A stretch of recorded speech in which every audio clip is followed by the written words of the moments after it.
महत्त्वाची बातमी. उल्हासनगरमध्ये एका घरात सिलेंडरचा भीषण स्फोट झाला. आगीमध्ये कोणतीही जीवितहानी झाली नाही, मात्र घराचं मोठ्या प्रमाणात नुकसान झालेलं आहे. सिलेंडरच्या स्फोटानंतर आग लागलेली होती. आग विझवण्यात यश आलं.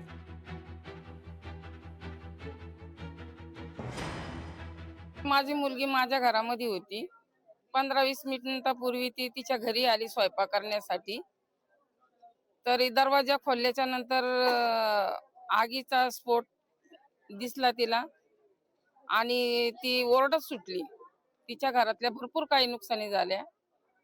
त्या नुकसान भरपाईची आम्हाला काहीतरी हे द्यावी हीच मला सरकारला विनंती आहे. याच्यामध्ये काही जखमी वगैरे तर नाही कुणी झाले, की तुरंत बाहेर, पण घरामध्ये भरपूर नुकसानी झाल्यात.